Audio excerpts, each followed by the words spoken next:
Today, due to the popularity poll held a week ago regarding what video would you want next, Kaguya-sama wins against Spy Family by a significant margin. So, before I reveal my top 5 scenes from the Kaguya-sama anime and manga, here's the obligatory spoiler warning. I will spoil a lot of the plot of Kaguya-sama, you have been warned. Number 1. Fireworks. Let's start things with a bang again.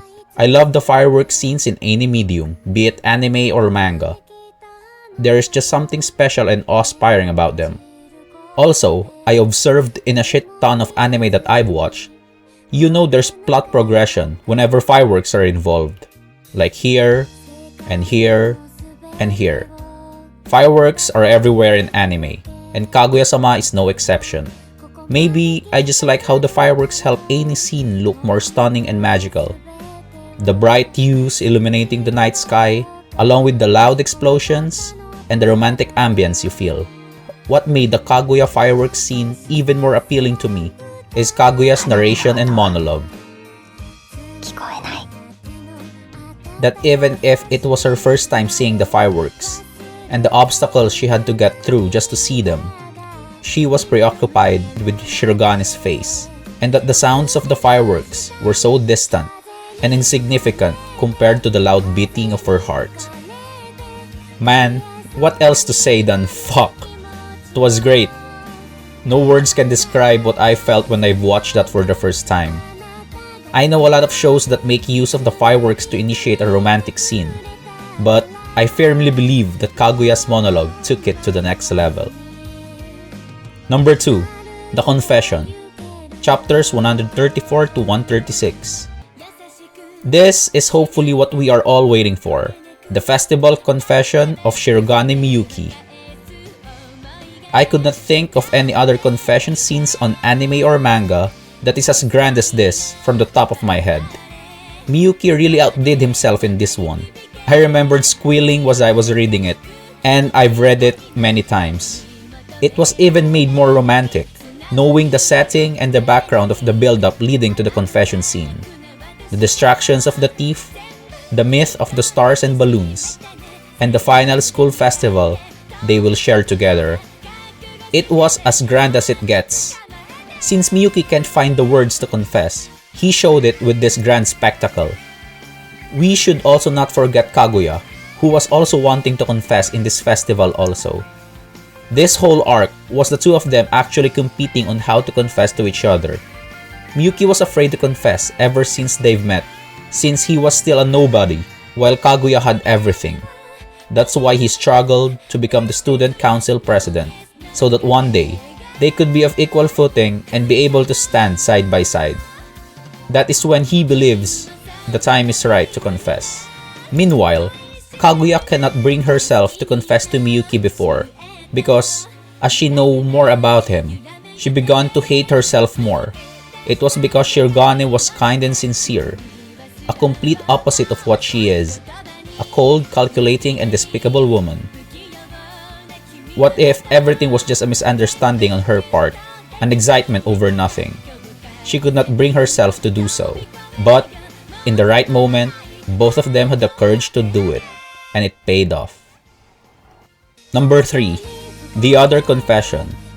Chapters 203 to 204.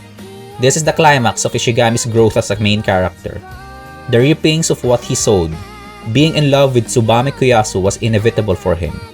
Being the person that started his transformation from a dark, gloomy person into a more open and friendly individual. In the school festival, Ishigami unknowingly confessed to her due to a misunderstanding. It was later on cleared, but Tsubame-senpai also went as far to say to Ishigami to wait until March, which was Tsubame's graduation.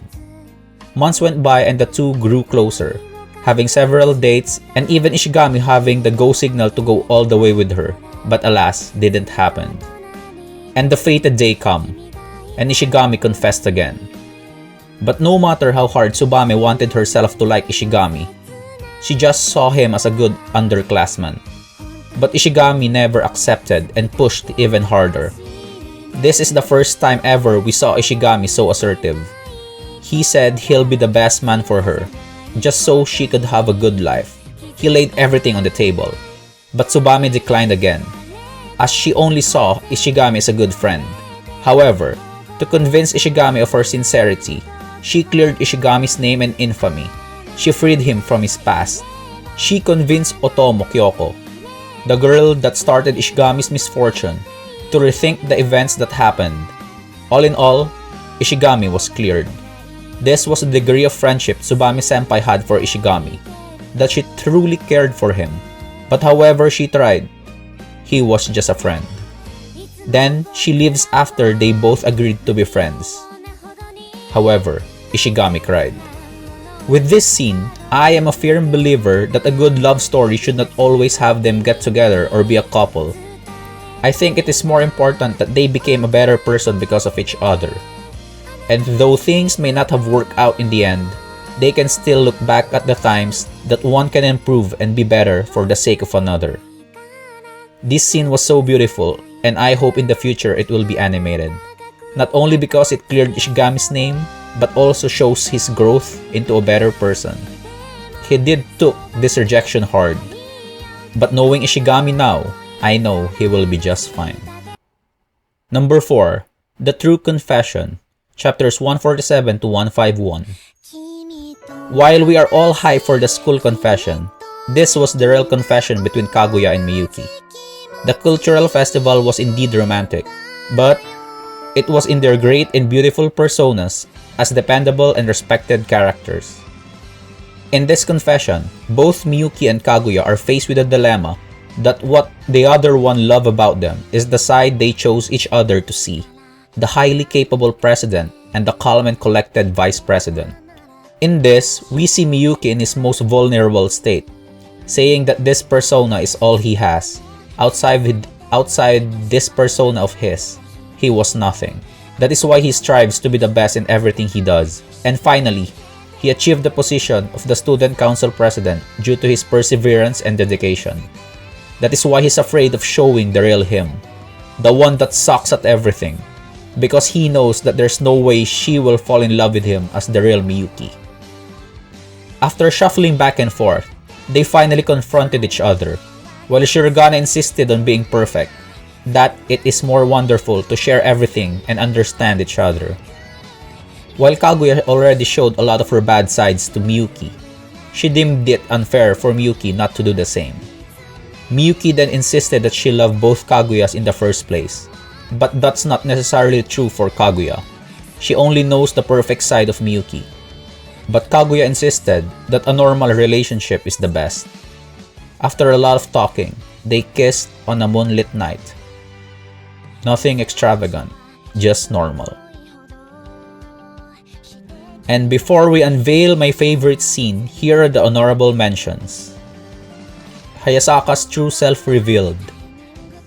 Ino's realization for her feelings for Ishigami. And the first time Kaguya and Miyuki had sex. And finally, for the best scene goes to chapter 260. I call it Towards the Moon. I had to edit the script last minute because this scene just came out in the manga. So I did a little reshuffle to make way for this fucking masterpiece of a scene. This scene is the culmination of the latest arc in Kaguya-sama, the part where Miyuki Shirogane rescues Kaguya Shinomiya from the clutches of the Shinomiya household. A feat that seemed impossible. Just like how in the original story of Kaguya-sama, where the emperor threw away the elixir and accepted that he could not see Kaguya ever again when she returned to the moon. However, we all know Miyuki Shirogane is different. He stated many times that he would have drunk the potion and did everything he could to save Kaguya. And so he did. And also, in the most extravagant and showy way possible. A scene straight out of the climax of a romance story. The heroine, who escaped from her oppressors, only to be chased down by the bad guys, and ultimately cornered on top of a cliff. She had nowhere to go. She smiles and jumps without hesitation. And lo and behold, the hero appears in a helicopter waiting for her to save her from her predicament. And that, my friends, is peak Kaguya-sama. So yeah, that is my current top 5 scenes from the Kaguya-sama anime and manga as of April 2022. I will surely make an updated one after the manga concludes the current arc. Don't forget to like and subscribe. See you!